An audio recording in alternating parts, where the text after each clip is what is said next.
L'entrepreneuriat est une discipline ô combien complexe, mais si passionnante.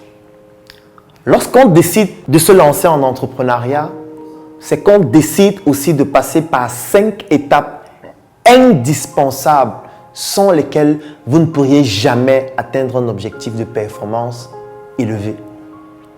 Dans cette vidéo, je m'en vais vous présenter les 5 étapes indispensables par lesquelles passent tous les entrepreneurs. Et pour chacune des étapes, je vais vous donner un exemple concernant ma propre vie d'entrepreneur. La première étape du parcours de tout entrepreneur, c'est la frustration. Un bon entrepreneur, c'est quelqu'un qui a faim ou qui a eu faim ou qui est passé par une étape de famine. Il est impossible d'apporter des résultats puissants et efficaces si vous n'avez pas faim.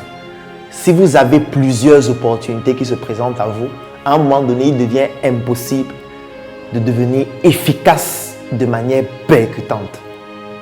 Moi, ma frustration, elle a découlé de plusieurs raisons ou de plusieurs causes. Il y a eu des frustrations émotionnelles parce que vous vous rendez compte que vous n'avez pas assez de moyens afin de pouvoir garantir une qualité de vie à la personne avec qui vous souhaitez faire votre vie parce que vous n'êtes qu'un étudiant et que vous ne valez rien. Des frustrations familiales parce que vous vous rendez compte que vos parents sont victimes de frustration du fait de leur statut, du fait de leurs enfants qui n'ont pas atteint un certain niveau sur le plan éducatif et ça vous pousse à vous dire il faudrait que je puisse laver l'honneur de mes parents. Des frustrations sur le plan économique parce que vous vous rendez compte que vous avez des collègues, vous avez des amis, vous avez des proches qui réussissent à acheter des choses que vous ne pouvez pas obtenir et vous vous dites il ne faudrait plus que dans le futur, moi ou alors mes enfants puissent ne pas être capables d'acheter ce genre de choses ou alors puissent être victimes de ce type de frustration. Vous aussi certainement, vous avez été victime des frustrations.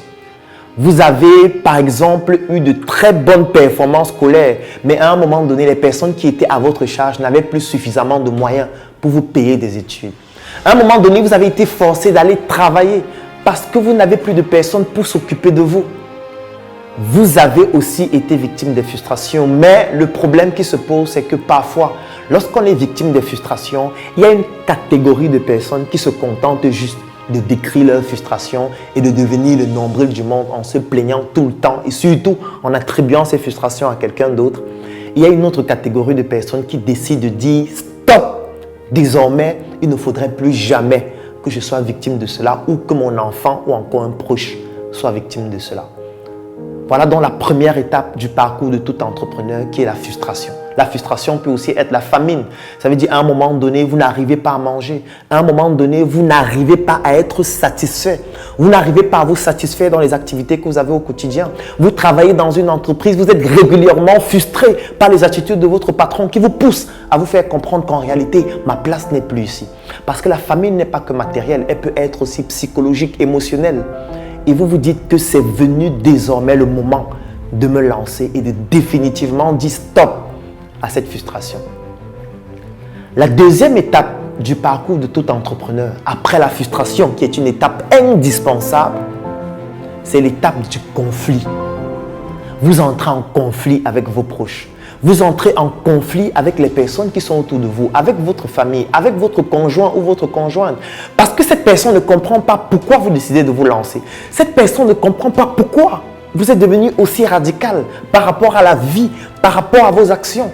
Et cette personne commence à vous combattre au quotidien. Cette personne commence à vous montrer que vous ne valez rien. Ça ne sert à rien de faire ce que vous êtes en train de vouloir faire. De toutes les manières, même à l'école, vous n'étiez pas le major. Comment est-ce que maintenant vous dites que vous allez entreprendre dans une société où tout est déjà pipé d'avance? Ces personnes vont régulièrement trouver les moyens et les motifs pour vous décourager. C'est à vous de comprendre que, 1, il ne faut pas aller contre leur opinion, comme nous l'avons vu récemment dans la vidéo où je vous montrais comment collaborer et surtout communiquer avec son entourage. Et 2, vous devez toujours comprendre qu'en réalité, ce qui permet de convaincre les proches, ce sont vos réalisations. Donc, orientez votre frustration vers vos réalisations au lieu d'orienter vos frustrations vers le combat ou alors les discussions inutiles entre vos proches et vous parce que ces discussions ne vont mener qu'à des débats sans fin.